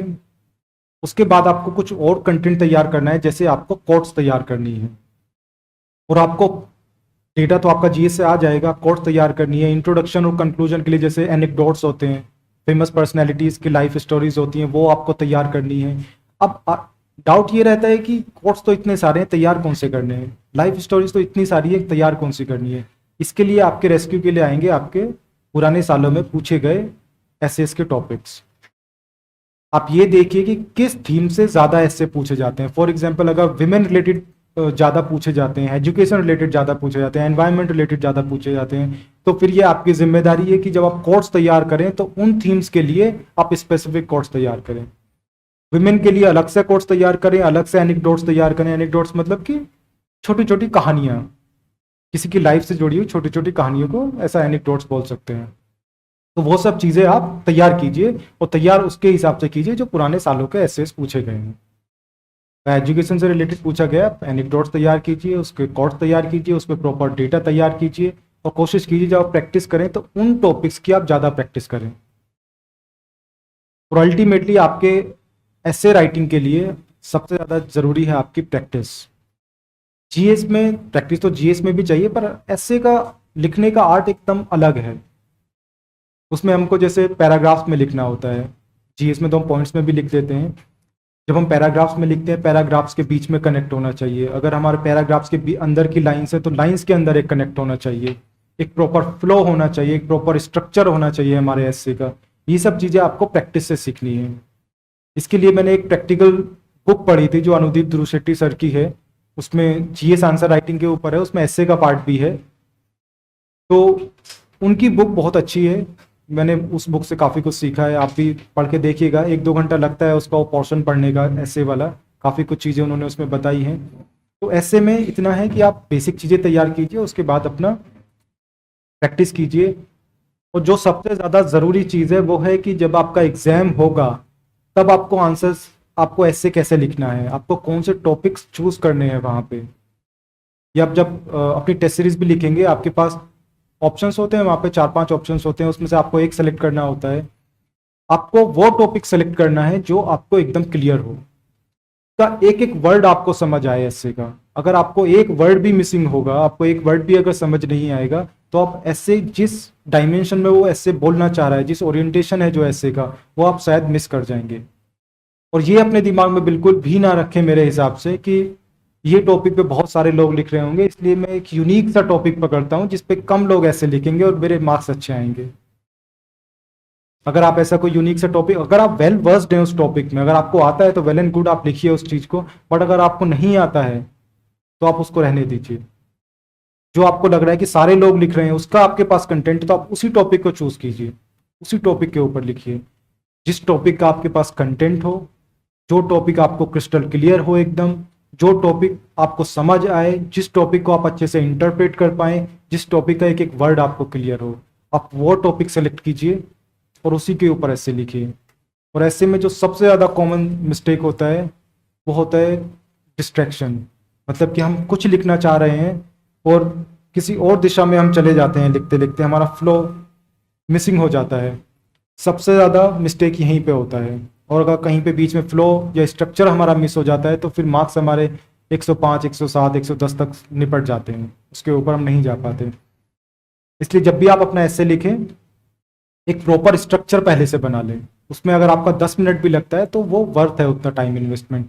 एक प्रॉपर स्ट्रक्चर पहले से बना लें कि आप किस किस किस डायमेंशंस में ऐसे लिखने वाले हैं, क्या क्या आप एग्जांपल्स यूज करेंगे, किस तरह से आप इंट्रोड्यूस करेंगे, किस तरह से कंक्लूड करेंगे, किस तरह के आपके आर्ग्यूमेंट्स होंगे। ऐसा एक बेसिक सा रफ स्ट्रक्चर आप बना लें एसे का, और फिर उसी फ्लो में अपना एसे लिखें। और जो बाकी बहुत सारी चीज़ें हैं, जैसे पैराग्राफ्स को कैसे कनेक्ट करना है, लाइंस को कैसे कनेक्ट करना है, वो मैं अनुदीप ध्रुव शेट्टी सर की बुक से सीखा था। आप उसको पढ़ें तो ज़्यादा बेटर है। मैं यहाँ पे बोलूँगा तो रिपीटेशन होगा। मेरा तो आंसर राइटिंग जो मैंने मोस्टली सीखा है वो वहीं से सीखा है, तो आप उसको एक बार पढ़ के देखिएगा। पर जो ये बेसिक चीज़ें मैं बता रहा हूँ ऐसे राइटिंग के बारे में, ये बहुत ज़्यादा ज़रूरी है। अगर आप टॉपिक को गलत इंटरप्रेट करेंगे, मार्क्स नहीं आएंगे। मैं एक छोटा सा एग्जाम्पल देता हूँ आपको। लास्ट ईयर एक टॉपिक पे मैंने ऐसे लिखा था, हिडन पेट्रियार्की के ऊपर क्वेश्चन था। मेरे बहुत सारे दोस्त उसमें पेट्रियार्की के ऊपर ऐसे लिख के आ गए, जबकि ऐसे पूछा था हिडन पेट्रियार्की के ऊपर। इसके ऊपर सवाल था। अगर आप जो लोग पेट्रियार्की के ऊपर लिख के आए उनके मार्क्स 85, 90 इतने में सिमट गए। पूछा गया था हिडन पेट्रियार्की के ऊपर। इसलिए आपको इंटरप्रेट करना बहुत ज़रूरी है ऐसे का, कि ऐसे क्या पूछना चाह रहा है। अगर आप जो ऐसे पूछना चाह रहा है, अगर आप वो नहीं लिख पाएंगे तो मार्क्स आपके नहीं आएंगे, फिर मार्क्स आपके कम रहेंगे। अगर आपने ठीक से इंटरप्रेट कर लिया, अगर आपने ऐसे का टॉपिक ही इंटरप्रेट कर लिया, आधा काम तो आपका वहीं से हो गया। आपके पास कंटेंट है, आप अच्छे से लिख सकते हैं। ज़्यादा से ज़्यादा प्रैक्टिस कीजिए ऐसे राइटिंग का। ऐसे राइटिंग एक आर्ट है जो आपको सीखनी पड़ेगी, और उसके लिए सबसे अच्छा है कि आप प्रैक्टिस कीजिए बाद में। मेरा ऑप्शनल सोशियोलॉजी है। 2 बार मैंने मेंस दिया, एक बार 252 मार्क्स आया, इस बार 285 मार्क्स आया, इस बार one of the highest marks है। तो मैं अपना थोड़ा सा सोशियोलॉजी के बारे में यहाँ पे ज़रूर बोलना चाहूँगा। और सोशियोलॉजी ही नहीं, एक जीएस के बारे में भी एक पॉइंट्स में भूल गया कि यहाँ पे, जैसे मैं पहले भी बोल रहा था कि आपको अंडरस्टैंडिंग बनानी है, और अंडरस्टैंडिंग आपकी तब बन पाएगी जब आप ज़्यादा से ज़्यादा खुद से पढ़ेंगे, ज़्यादा से ज़्यादा आप किताबें पढ़ेंगे। स्पून फीडिंग पे आप ज़्यादा रिलाई ना करें, खुद की जो सेल्फ स्टडी है उस पर आप ज़्यादा से ज़्यादा रिलाई करें। जितना ज़्यादा आप पढ़ेंगे उतनी ज़्यादा आपकी नॉलेज होगी, उतने ही अच्छे से आप प्रीलिम्स के क्वेश्चन सॉल्व कर पाएंगे, उतने ही अच्छे से आप मेंस के आंसर्स लिख पाएंगे। तो खुद की पढ़ाई पे आपको बहुत ज़्यादा फोकस करना है। इंस्टीट्यूट में आपको जितना पढ़ाया जाता है, कोशिश कीजिए कि आप घर जाके बहुत ज़्यादा मेहनत करें, उससे भी ज़्यादा मेहनत करें। सेल्फ स्टडी बहुत ज़्यादा ज़रूरी है। इसी तरह से अगर सोशियोलॉजी के बारे में बात करें, बहुत सारे लोग यहाँ पे सोशियोलॉजी के नहीं होंगे, बट इन जनरल बहुत सारी चीज़ें बाकी ऑप्शनल के लिए भी वैलिड होती हैं।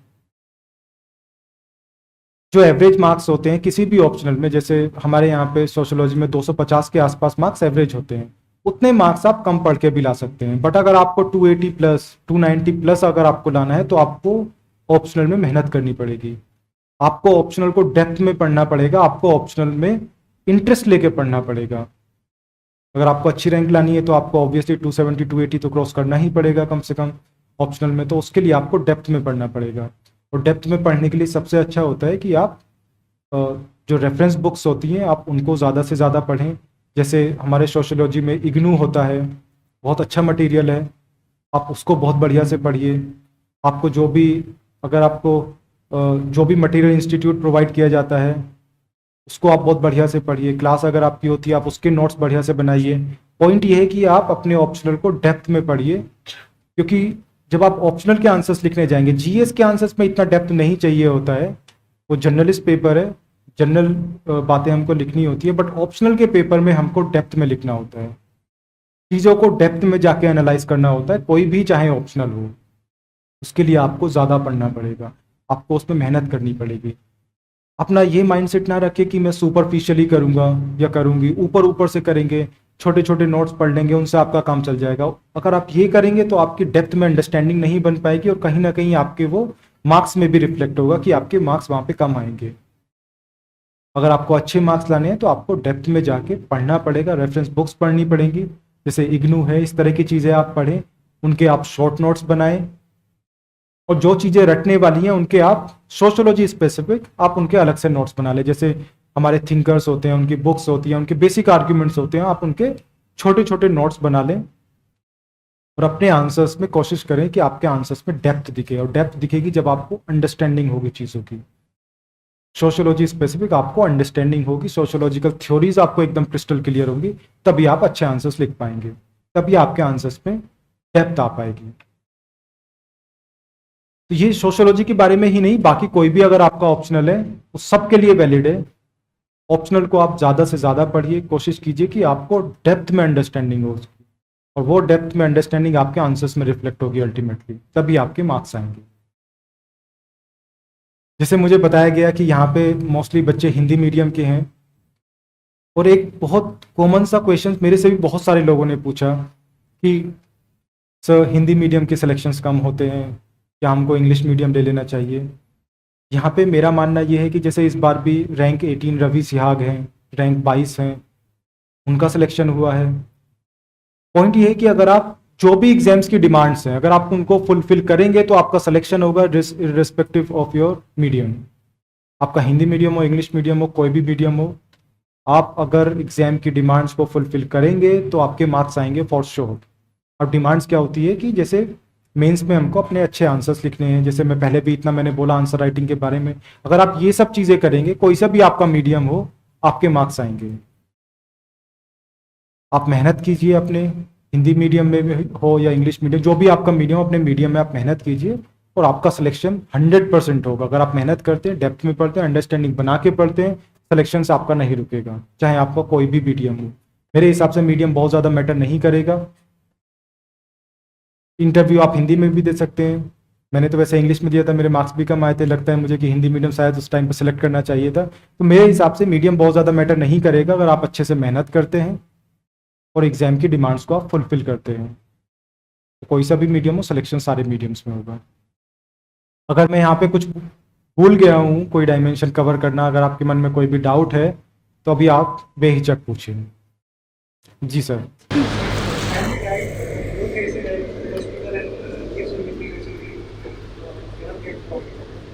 इन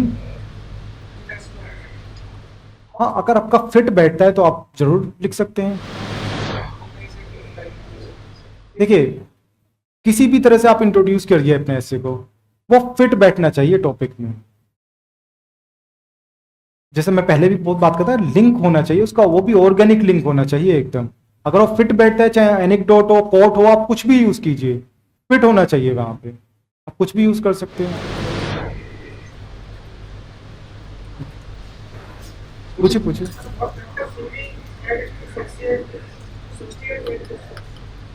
तो सब्सटेंशिएट क्वेश्चंस मतलब हम क्या क्या यूज कर सकते हैं उसमें? फैक्टर्स मतलब किस किस चीजों का यूज करके हम सब्सटेंशिएट कर सकते हैं। एक सबसे पहले तो होता है आपका डेटा। डेटा सबसे बेस्ट सोर्स है आपके आर्ग्यूमेंट्स को सब्सटेंशिएट करने का। उसके लिए आप चाहे तो खुद से डेटा कंपाइल कीजिए या कोई कंपाइलेशन उठाइए, कहीं से भी आप डेटा को तैयार कीजिए। कोशिश कीजिए डेटा आप टॉपिक वाइज तैयार करें, जो भी जीएस के टॉपिक्स है कि इकोनॉमिक्स का डेटा अलग से, एनवायरनमेंट का डेटा अलग से, सिक्योरिटी का डेटा अलग से। जब भी क्वेश्चन आए, जहाँ पे भी फिट बैठे डेटा, आप डेटा का इस्तेमाल कीजिए। जैसे इकोनॉमिक्स होता है या फिर बहुत सारे दूसरे सब्जेक्ट्स है, उसमें बहुत सारी इंटरनेशनल रिपोर्ट्स आती है, जैसे हंगर रिपोर्ट होती है, ह्यूमन डेवलपमेंट रिपोर्ट होती है, वो सब आप यूज़ कर सकते हैं। पॉलिटी में आप अपने जो फैक्ट्स हैं वो तो आपके पास होंगे ही, कि आर्टिकल्स, शेड्यूल्स, प्रोविजंस, वो सब आपके पास होंगे ही। उसके बाद बहुत सारी कमिटीज़ की रिकमेंडेशंस होती हैं, वो आपको बहुत सारे सोर्सेज से उनको करने के, लक्ष्मीकांत पे भी बहुत सारी होती हैं, आप उनको तैयार कीजिए। ये 3 चीज़ें मैं यूज़ करता था, जो मुझे लगता है कि आप अपने आर्ग्यूमेंट्स को सब्सटेंशिएट कर सकते हैं। बट ये आपको पहले से प्रिपेयर करने पड़ेंगे। आपकी ये सब चीज़ें आपके टिप्स पे होनी चाहिए, कि डेटा अगर एनवायरनमेंट का है तो टिप्स पे डेटा होना चाहिए। फिर वाटर रिलेटेड डेटा एकदम टिप्स पे आपको पता हो कि क्वेश्चन अगर आए तो तुरंत आपको सोचना ना पड़े वहाँ पे, तब आप सब्सटेंशिएट कर पाएंगे। जी एथिक्स के जो मतलब केस स्टडी। अच्छा, मैं एथिक्स के, सॉरी एक सेकेंड, एथिक्स के बारे में बोल ही देता हूँ। मुझे लगता है शायद एथिक्स वाला पार्ट में मिस कर गया। जब मैंने भी तैयारी शुरू की थी, एथिक्स से बहुत ज़्यादा डर लगता था, तो था कि यार ये कैसे कवर होगा। बट जब अभी सिलेक्शन के बाद ही नहीं, जब मेरा सेकंड अटेम्प्ट भी था तब भी जाके मुझे समझ आया कि एथिक्स तो सबसे ज़्यादा इजी सब्जेक्ट है। और एथिक्स का मेरा ऑब्जर्वेशन ये है कि पिछले 2-3 सालों में प्रैक्टिकल क्वेश्चंस ज़्यादा आते हैं, थ्योरी नहीं पूछी जाती है। क्वेश्चंस स्टेटमेंट बेस्ड आते हैं, कोर्ट बेस्ड आते हैं और केस स्टडीज आती हैं। और ये तीनों ही चीज़ें आप जो भी थ्योरी पढ़ते हैं उसका एप्लीकेशन होती है। अगर आप सपोज अगर आप इमोशनल इंटेलिजेंस का आपने थ्योरी पढ़ी, उसके ऊपर कोई कोर्ट आता है तो वो उसका एप्लीकेशन है। अल्टीमेटली जो हमारी केस स्टडीज होती हैं वो तो उसका एप्लीकेशन है ही। कि अगर जैसे हम परसुएशन का टॉपिक पढ़ते हैं थ्योरी में, अगर केस स्टडी इस तरह से आता है कि किसी डिपार्टमेंट में करप्शन हो रहा है, बहुत ज़्यादा है, आप उसके लिए क्या करेंगे? तो सबसे पहला पॉइंट होता है कि हम अपने सबऑर्डिनेट्स को, जो भी करप्शन में इन्वॉल्व लोग हैं, हम उनको परसुएड करने की कोशिश करेंगे। अब परसुएड कैसे करना है वो तो केस स्टडी पे डिपेंड करेगा। पॉइंट है कि आपका वो थ्योरी का एप्लीकेशन है। पूरा पेपर मेरे हिसाब से आजकल जो भी हम पढ़ते हैं उसका एप्लीकेशन उसमें पूछा जाता है। तो जब भी आप थ्योरी तैयार करें अपनी, आप एप्लीकेशन पर्सपेक्टिव से सोचें। जब भी आप परसुएशन, फॉर एग्जांपल अगर परसुएशन पढ़ रहे हैं तो कोशिश कीजिए कि उसका एप्लीकेशन भी सोचें कि कहाँ कहाँ यूज़ हो सकता है ये। कि अगर कोई कैंपेन है, वो कैंपेन अगर फेल हो रही है तो उसमें हम लोगों को कैसे परसुएट कर सकते हैं, ये थ्योरी वहाँ पे कैसे यूज़ होगी। अगर इमोशनल इंटेलिजेंस है तो ये रियल लाइफ में या जो भी सिविल सर्वेंट की लाइफ है उसमें कहाँ यूज़ हो सकता है। जैसे इमोशनल इंटेलिजेंस होता है कि राइट्स कंट्रोल में बड़ा इसका काम आता है।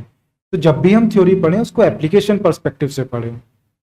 एप्लीकेशन ज़रूरी है। तो जैसे मैं पहले भी बोल रहा था, समझ ज़रूरी है थ्योरीज की। अगर आपके पास समझ होगी तभी आप जो कोर्ट बेस्ड क्वेश्चंस आते हैं आप उनको समझ के साथ ही हैंडल कर सकते हैं। अगर आपने थ्योरी को रटने की कोशिश की कि इमोशनल इंटेलिजेंस का ये मॉडल याद कर लिया, उसके 3 कमांडमेंट्स होते हैं, पता नहीं किसी एक थ्योरी के होते हैं, वो मैंने याद कर लिए, गांधी जी के 7 सिंस याद कर लिए मैंने, थ्योरी मैंने सारी याद कर ली, समझ मुझे है नहीं।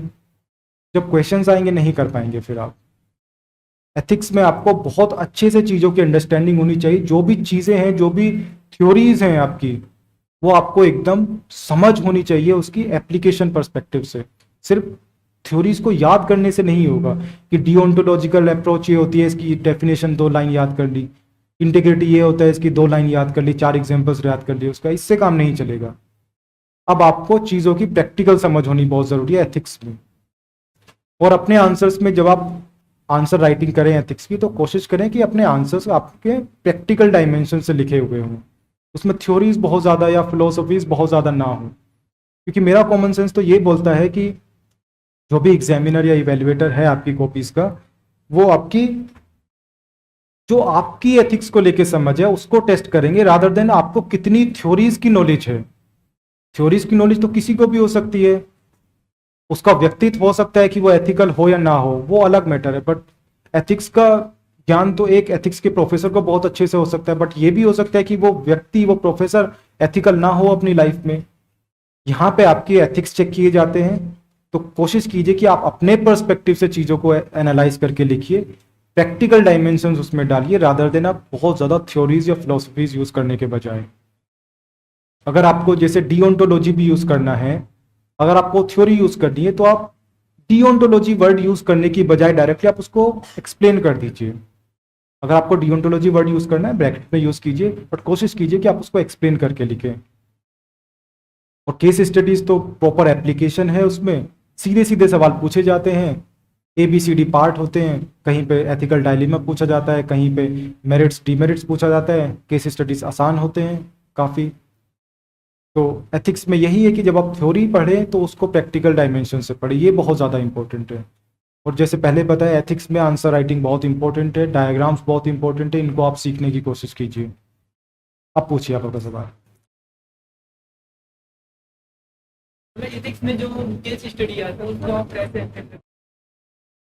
मतलब कि ज़्यादा बड़े होते हैं, थोड़ा वहाँ पर रहते हैं, मतलब टाइम के अभाव में उसको समझना थोड़ा इम्पोर्टेंट है। देखिए, जब आप केस स्टडी पढ़ें तो जो इंपॉर्टेंट चीज़ें हैं उनको वहीं पर अंडरलाइन कर लें। आपको अलग से एक पेपर दिया जाता है, आंसर कॉपी के अलग से आपको पेपर दिया जाता है ना, डिटैचेबल पेपर होता है ना आंसर कॉपी से। तो जो इंपॉर्टेंट चीज़ें आप वहीं पे उसको अंडरलाइन कर लें, ताकि आपको केस स्टडी बार बार ना पढ़नी पड़े।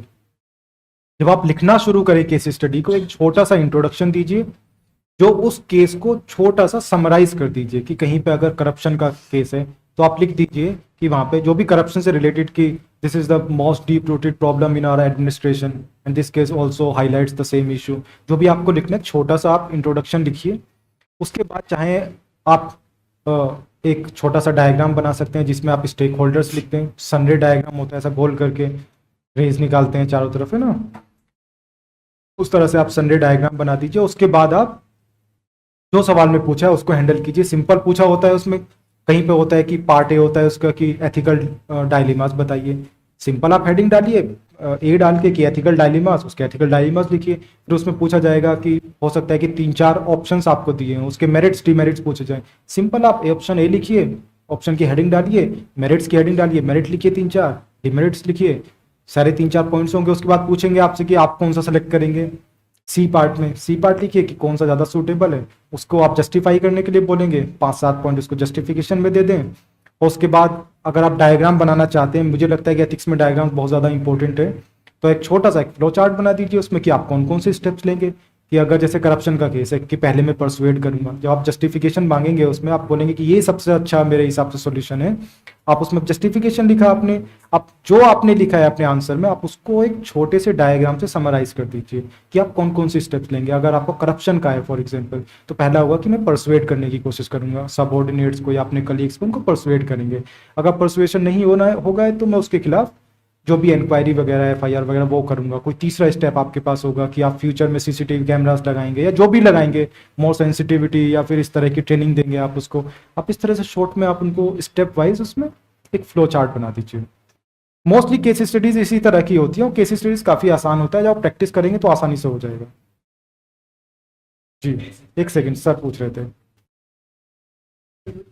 को लेकर के है कि जो बहुत सारे यूट्यूब पर चैनल चल रहे हैं कि वो बोलते हैं कि एडिटोरियल आप पढ़ोगे तो पहले बेसिक जानकारी आपको नहीं है, तो दावा करते हैं कि पहले बेसिक जानकारी देते हैं फिर आपको एडिटोरियल की जानकारी देते हैं। तो एडिटोरियल डायरेक्ट हम न्यूज़पेपर देखो या फिर हम यूट्यूब चैनल आपको जब आप एडिटोरियल पढ़ते हैं ना तो आपको बैकग्राउंड अंडरस्टैंडिंग तो चाहिए।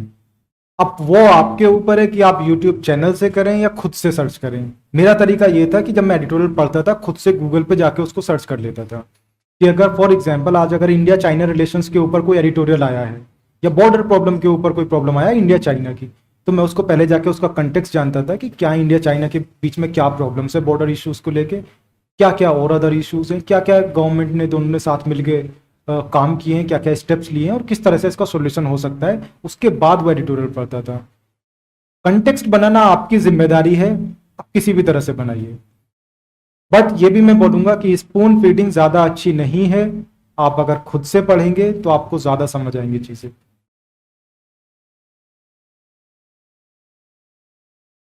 हो जाते हैं ये आइडियोलॉजी के प्रति जाते हैं। यार आप सिविल सर्वेंट बनने जा रहे हैं, इतनी तो क्रिटिकल थिंकिंग आपको रखनी ही पड़ेगी। और क्वेश्चंस में भी आजकल क्रिटिकली कमेंट पूछते हैं। तो अगर जैसे कोई भी आप न्यूज़पेपर पढ़ते हैं, कोई हो सकता है कि कोई न्यूज़पेपर किसी स्कीम्स के सिर्फ नेगेटिव्स के बारे में बात कर रहा है, जैसे अगर अग्निवीर स्कीम है या कोई भी स्कीम है, कोई भी गवर्नमेंट का स्टेप है, अगर उसके सिर्फ नेगेटिव्स के बारे में बात करना है तो आपकी जिम्मेदारी है कि आप उसके पॉजिटिव भी ढूंढें। तो ऐसा तो है नहीं कि सिर्फ न्यूज़पेपर ही है उसके अलावा और कुछ नहीं है। इंटरनेट सर्च कीजिए आप उसके क्या पॉजिटिव्स हो सकते हैं। सोचते थे हर बात पर जो है एक नया थिंकर खोल कर देते हैं, हर बात पर दूसरी बात को बोलना है वो भी नया थिंकर खोल कर दे रहे हैं। दूसरे थिंकर के नाम याद रखना बहुत मुश्किल होता है। मुश्किल नहीं है, बहुत आसान है, आप जब करेंगे तो आसानी से हो जाएगा। देखो मैं बताता हूँ इसका। आप एक काम कीजिए, 25 चैप्टर हैं हमारे, एक एक चैप्टर में 4-4, 5-5 सब टॉपिक्स हैं। आप सारे सब टॉपिक्स के या सारे चैप्टर्स के थिंकर्स एक जगह पे लिख लो कि अगर पॉलिटिक्स एंड सोसाइटी है उसके सारे थिंकर्स एक पेज पे लिख लो आप, सब टॉपिक वाइज। जैसे रिलीजन है उसके सेक्ट के थिंकर जो भी हैं, 2, 3 या 4 थिंकर, जितनी भी आपकी श्रद्धा है, जितना भी आपके अंदर हिम्मत है याद करने की, सारे थिंकर्स आप एक जगह पे लिख लो। उनका बेसिक आर्ग्यूमेंट उसके आगे लिख लो कि अगर कार्ल पॉपर है तो उसके आगे एरो लगा के लिख दो फॉल्सिफिकेशन की, फॉल्सिफिकेशन के बारे में बात करता है। इस तरह से आप शॉर्ट में अपने थिंकर्स लिख लो और उनको बार बार रिवाइज करो, याद हो जाएगा, पक्का याद हो जाएगा। और थिंकर्स कोट करना जरूरी होता है। सोशियोलॉजी में आप अपने हिसाब से कोई आर्ग्यूमेंट्स नहीं दे सकते। अगर आप थिंकर्स कोट करेंगे तो आपके मार्क्स ज्यादा आएंगे। थिंकर्स जरूरी होते हैं, याद करना आपकी जिम्मेदारी है। को लेकर के फिर कुछ नए टर्म एडिशनल ऐसे टर्म आ जाते हैं मुझे लगता है कि किताब में भी पहले में नहीं पढ़ सकते हैं। सर्च करो, उसमें क्या दिक्कत है? नहीं, या फिर कहीं पेपर देने गए हैं तो नए नए टर्म आ जाते हैं सर, मुझे लगता है तो इंडियन टर्म है पहले नहीं। सर न्यूज़पेपर भी क्वेश्चंस में, क्वेश्चन तो देखो यार जनरल सी चीज़ें आती हैं। अब बहुत ज़्यादा मुझे तो नहीं लगता कि ऐसा बहुत ज़्यादा रैंडम क्वेश्चंस आते हैं। अब क्वेश्चन में क्या पूछेंगे? आर्टिफिशियल इंटेलिजेंस पूछेंगे, इंडस्ट्रियल रिवोल्यूशन 4.0 पूछेंगे, आर्टिफिशियल इंटेलिजेंस, ब्लॉकचेन, ये सब पूछेंगे। ये सब तो आपको आता होगा। अरे वो प्रीलिम्स के बारे में बात कर रहे हैं। मैं पहले भी तो यही बोल रहा था कि बहुत ज़्यादा रैंडम होने लगा है, इसलिए आप स्टैटिक पे ज़्यादा फोकस कीजिए। आप सारी मक्खियों के नाम तो याद कर नहीं पाएंगे आप भी, तो सवाल आता है छोड़ देना। सारे क्वेश्चन अटेम्प्ट करने के लिए किसने बोला है?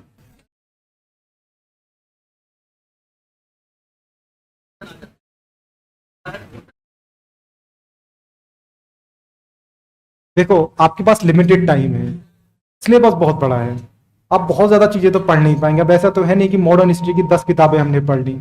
अगर 2-3 किताबें आप जितनी भी पढ़ें उनसे सवाल आता है तो वेल एंड गुड, नहीं आता है तो और बहुत सारे क्वेश्चंस हैं। अब सारा कुछ तो पढ़ना पॉसिबल नहीं है भाई। एंशिएंट मिडिवल जैसे सब्जेक्ट में इतने सारे क्वेश्चंस आते हैं, सारे आप नहीं कर पाएंगे, फॉर श्योर आप नहीं कर पाएंगे। आप 10 किताबें पढ़ेंगे तब भी सवाल आपका छूटेगा। तो आप जितनी आपकी कैपेबिलिटी है, जितना मैक्सिमम पढ़ सकते हैं उतना मैक्सिमम पढ़िए।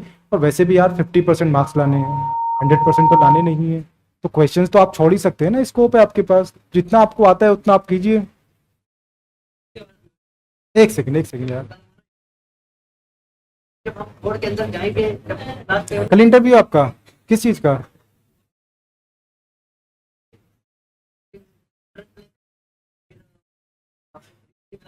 अंदर जाएंगे आप पूछिए क्वेश्चन पूछिए जल्दी से।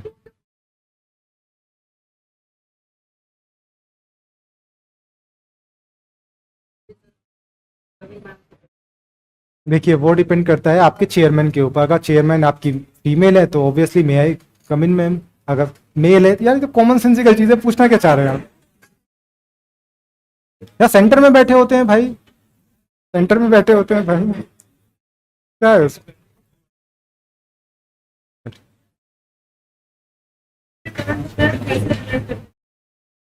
देखिए मैंने स्पेसिफिक नहीं तैयार किया करंट अफेयर्स, जितना जीएस की मेरी नॉलेज थी उसी को मैं उसमें यूज कर लेता था।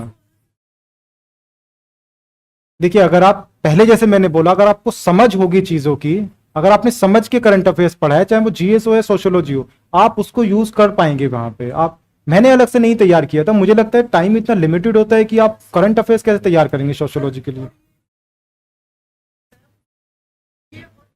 हाँ, टॉपिक वाइज आपको पीडीएफ मिलते हैं। अगर सर्च करेंगे आप, कोई भी टॉपिक लिखिए आप, उसके आगे आप इग्नू लिख दीजिए बस, आपको पीडीएफ मिल जाता है पहली लिंक पे ही। तो आप टॉपिक वाइज करिए, इग्नू का मटेरियल बहुत अच्छा है, बहुत सोशियोलॉजी के लिए। एक्चुअली मेरा इंग्लिश मीडियम था तो बहुत सारे रिसोर्सेज शायद आपके लिए वैलिड ना हो। जैसे मैंने हरलम बोस, रिडजर, नितिन सांगवान बुक आती है, और इग्नू स्पेशली पेपर 2 तो मुझे लगता है कि मैंने एंटायरली इग्नू से किया है। जैसे कुछ कुछ किताबें हैं, जैसे बीके नागला है, नदीम हसनैन जी की बुक आती है, एसएल दोषी सर की बुक आती है। आप देख लीजिए कौन सी हिंदी मीडियम में अवेलेबल होंगी।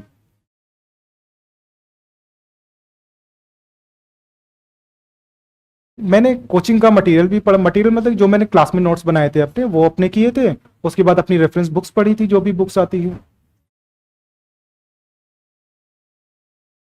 देखिए वो आप पे डिपेंड करता है। अल्टीमेटली आपको समझ बनानी है, आप आंसर्स लिख पाए अच्छे।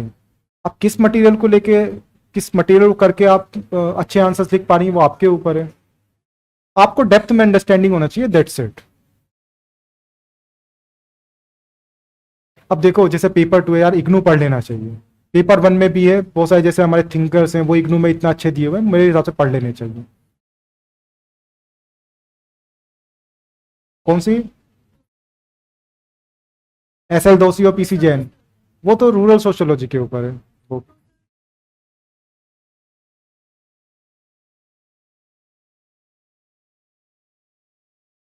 फिर वो आपके समय के ऊपर डिपेंड करेगा, आपके पास कितना समय है। अगर आपके पास समय है तो रेफरेंस बुक्स पढ़ लीजिए, आपके लिए अच्छा रहेगा। जैसे इग्नू है, एसएल दोषी बुक्स आप पढ़ लेंगे तो अच्छा रहेगा। वो मैंने नहीं पढ़ी यार, वो मुझे नहीं पता। आप देख लीजिए, पढ़ के देख लीजिए, अगर काम की लगे तो पढ़िए। थोड़ा टाइम की शॉर्टेज है, बाकी लोग भी सवाल पूछिए। एक सेकंड, ये देखो सी सेट मैंने तैयार नहीं किया है, तो सी सेट के बारे में मैं नहीं बता पाऊंगा यहाँ। जी सर, आप पूछिए। मेंस में? हाँ। अरे वो आसान होता है, मैंने तैयार नहीं किया था यार उसका। वो हो जाता है क्लियर, इतना मुश्किल नहीं होता है। एक, या प्लीज आप थोड़ा शांत रहे, 5 मिनट की और बात है, एक एक करके सवाल पूछ लीजिए।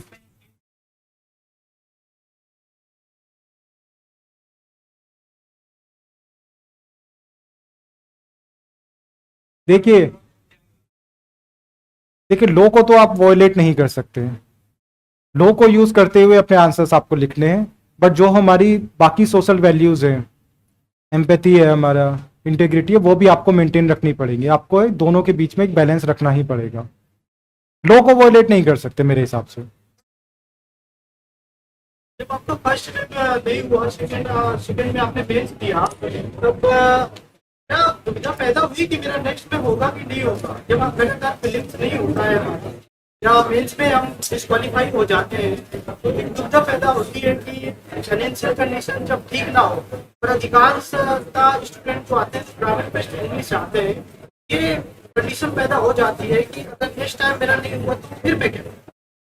देखिए, बड़ा प्रैक्टिकल सा सवाल है, ये पूछ रहे हैं कि अगर नहीं होता है तब मैं क्या करूंगा, अगर मेरा 2-3 बार प्रीलिम्स नहीं होता है तो क्या करूंगा। देखिए, इसके लिए आपको सोचना पड़ेगा कि देखिए अनसर्टेन है UPSC, no doubt about it. आपका हो भी सकता है और नहीं भी हो सकता है। आप अपनी पूरी मेहनत कीजिए, मेहनत करेंगे अच्छे से, सही दिशा में मेहनत करेंगे तो भगवान की दुआ से आपका सिलेक्शन होगा। बट अगर बाई चांस नहीं होता है तो उसके लिए आप अपना प्लान बी तैयार रखिए कोई। अब प्लान बी, हर किसी का प्लान बी अलग हो सकता है। मेरे लिए हो सकता है पीसीएस हो सकता है, मैंने एक असिस्टेंट कमांडेंट का दिया था, वो हो सकता है। आपका घर का बिजनेस हो सकता है, आपकी अगर कोई डिग्री है, आपको कॉर्पोरेट में जाना है, वो हो सकता है। अपना प्लान भी तैयार रखिए उस केस में, यही प्रैक्टिकल सॉल्यूशन हो सकता है उस चीज का। तो सर कुछ कंटेंट मायने रखता है, हैंड राइटिंग भी देखो, जितनी सुंदर आपकी कॉपी लगेगी थोड़ा फर्क पड़ता है, बट कंटेंट मेन है, कंटेंट मेन है। जी सर।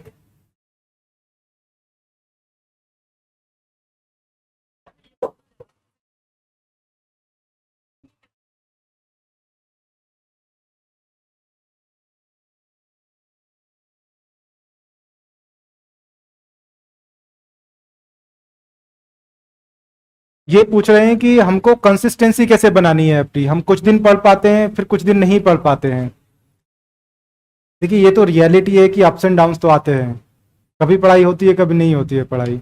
उस केस में आप अपना एक प्रॉपर शेड्यूल बना के रखिए, खुद की अकाउंटेबिलिटी आपको सेट करनी पड़ेगी। एक कैलेंडर लीजिए, सामने लगाइए, लिखिए कितना घंटे आप पढ़ रहे हैं रोज, कितना आउटपुट आपका आ रहा है। आपको खुद की अकाउंटेबिलिटी सेट करना पड़ेगा। आपको ये भी सोचना पड़ेगा कि अगर आज मैं नहीं पढ़ता हूँ और कल अगर मेरा सिलेक्शन नहीं होता है तो क्या होगा। तो वो तो आपको करना पड़ेगा। आप कोशिश कीजिए कि, या कभी कभी ना फोर्सफुल भी पढ़ना पड़ता है यार, हमको 8 घंटे पढ़ना है तो चाहे जो हो जाए 8 घंटे पढ़ना ही पढ़ना है। थोड़ा सा खुद को फोर्स भी कीजिए। अपना एक छोटी सी एक डायरी बना लीजिए, उसमें लिख लीजिए, आपका शेड्यूल लिख लीजिए डेली का, कितना आप पढ़ पा रहे हैं, क्या क्या टॉपिक्स आपने कवर किया है, वो सब आप लिख लीजिए, उस तरह से कर लीजिए। जी, क्या क्या क्या? इंग्लिश हिंदी? या मैंने तैयार नहीं किया था भाई, वो आसान होता है, आप थोड़ा सा देख लेंगे पेपर तो हो जाएगा। फिर भी आपके देख लीजिएगा, मैंने तो तैयारी नहीं की थी। हाँ, क्या मैंने तैयारी नहीं की भाई, मैं सोर्स कैसे बताऊं। हाँ, एथिक्स?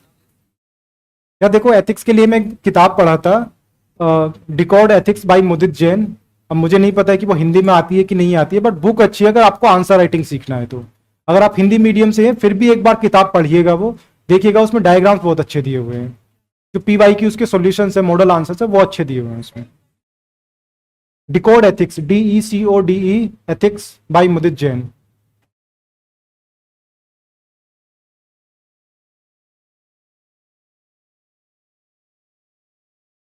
यार मुझे नहीं पता भाई। अब देखिए अगर आप ही पूछते रहेंगे तो बाकी लोग नाराज हो जाएंगे। एक सेकेंड, सर पूछ रहे हैं कि इंटरव्यू की तैयारी कैसे करनी है। देखिए ऑल्दो आपका इंटरव्यू तो अभी लेट होगा, फिर भी कुछ कुछ चीजें हैं जो इंटरव्यू के लिए आप शुरू से तैयार करिए। हंसने वाली बात नहीं है, बड़ा अच्छा इंटेलिजेंट इंटेलेक्चुअल क्वेश्चन है। हमारा एक्सपीरियंस ये रहा है कि हम तो मार खा गए शायद इस चीज में। इंटरव्यू की तैयारी शायद शुरू से करनी चाहिए थी, जो हम मिस किए। इंटरव्यू की तैयारी आप चाहे तो शुरू से कर सकते हैं। आप सबसे पहले जो नोटिफिकेशन आता है यूपीएससी का, उसमें इंटरव्यू वाले सेक्शन को बहुत ध्यान से पढ़िए। आप उसमें यह पढ़िए कि यूपीएससी किन किन पैरामीटर्स पे मार्क्स अवॉर्ड करता है, मतलब मार्क्स की क्या क्या पैरामीटर्स, उसमें बहुत सारी चीजें उसमें दी हुई है ना। आप उन चीजों को पढ़िए और उन चीजों को अपनी पर्सनैलिटी में इनकलकेट करना शुरू कीजिए। अपने व्यक्तित्व में वो सब चीजें ढालने की कोशिश कीजिए कि अगर कॉन्फिडेंस है वो अपने अंदर ढालने की कोशिश कीजिए। उसमें जो सोशल वैल्यूज हैं आप उनको अपने अंदर ढालने की कोशिश कीजिए। इन चीज को आप थोड़ा थोड़ा करते रहिए और माशाल्लाह आपका बाद में हो जाएगी तैयारी बाद में। हाँ हाँ, बाद में जब आपका मेंस हो जाएगा उसके बाद आप मॉक वगैरह दे ही पाएंगे बाद में, है ना।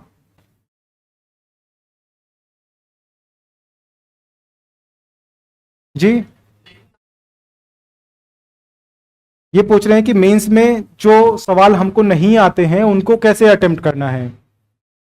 देखो अटेम्प्ट तो आपको करना पड़ेगा, उसके लिए कुछ कुछ तरीके हैं जिनको आप यूज कर सकते हैं। आप वहां पे अपना मध्यम मार्ग अपनाइए। आप ना सही लिखिए ना गलत लिखिए, आप बीच की चीजें लिखिए। अब वो कैसे लिखेंगे, देखो मुझे याद है एक सवाल था पाला एम्पायर के ऊपर लास्ट ईयर कि हाउ, मतलब पाला एम्पायर ने बुद्धिज्म जो धर्म है उसमें कैसे कंट्रीब्यूट किया, है ना। तो आप उसमें क्या लिख सकते हैं कि जैसे बुद्धिज्म होता है, बुद्धिज्म की बेसिक बेसिक चीजें होती हैं। बुद्धिज्म के अंदर फिलोसफी आती है, आर्किटेक्चर आता है उसका, स्कूल ऑफ थॉट्स आते हैं उसके, जियोग्राफिकल रीच आती है उसकी, कितनी एरिया में फैला हुआ है, ये सब चीजें उसका पार्ट है। आप जनरल जनरल चीजें उसमें लिख दीजिए कि पाला एम्पायर ने बुद्धिस्ट धर्म की, बुद्ध धर्म की जियोग्राफिकल रीच को बढ़ाया। जो जिन क्षेत्र में पहले बुद्धिज्म नहीं था उन क्षेत्र में भी बुद्धिज्म अब आने लगा। ठीक है, ऐसा एक पॉइंट लिखिए। दूसरा पॉइंट लिखिए कि इसका जो आर्ट एंड आर्किटेक्चर था उसको बहुत रिफाइन किया। पाला एम्पायर के टाइम पे ये रिफाइन होके आया। हमको नहीं पता रिफाइन हुआ कि नहीं हुआ, बट हुआ होगा, हम ऐसा मान सकते हैं कि कॉमन सेंस में कि हुआ होगा। ऐसी ऐसी जनरल जनरल चीजें आप लिख सकते हैं कि स्कूल, नए नए स्कूल ऑफ थॉट्स इमर्ज होके आए, इस तरह की चीजें आप उसमें लिख सकते हैं। तो इस तरह से आप कर सकते हैं इस तरह के क्वेश्चंस को। टाइम काफी हो गया है सर, ठीक है पूछिए।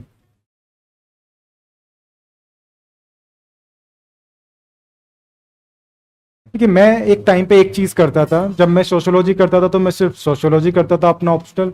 जब मैं जीएस करता था सिर्फ जीएस ही करता था। अब ये तो इंडिविजुअल टू इंडिविजुअल डिपेंड करता है कि वो कितना टाइम ऑप्शनल को देना है, कितना टाइम जीएस आंसर राइटिंग को देना है, कितना टाइम जीएस की थ्योरी या सब्जेक्ट्स को पढ़ना है। वो तो आपके ऊपर है, अल्टीमेटली आपको कवर सारे करने हैं।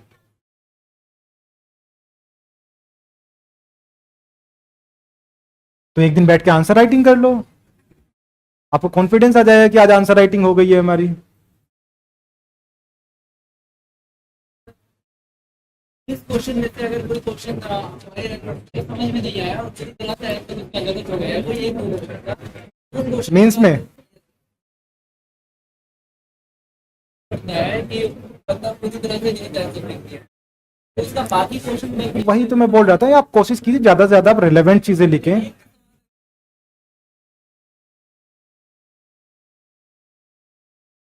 कुछ एग्जामिनर पर जाएगा कि क्वेश्चन क्या था और क्या लिख दिया। यार जनरली जाना तो चाहिए, अब कितना जाएगा वो मुझे कैसे पता होगा यार, है कि नहीं। अब मैं तो मुझे कैसे जाना तो चाहिए कि यार ये लड़का ऐसे ही लिख रहा है, एग्जामिनर को बेवकूफ बनाने की कोशिश कर रहा है कहीं ना कहीं, तो थोड़ा सा तो नेगेटिव इंपैक्ट जाएगा। तभी तो मैं बोल रहा था कि आप ज्यादा से ज्यादा रिलेवेंट लिखने की कोशिश कीजिए। अपने आंसर्स को ऐसा, आपको बीटिंग अराउंड द बुश नहीं करना है। आपको वो नहीं लिखना है जो आपको आता है, आपको वो लिखना है जो सवाल में पूछा है। वो तो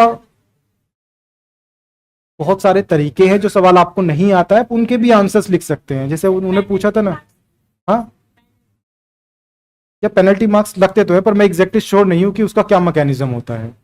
पेनल्टी मार्क्स आते हैं बहुत सारे लोगों की, चलिए, थैंक यू, बड़ा अच्छा लगा आप लोगों से इंटरेक्ट करके।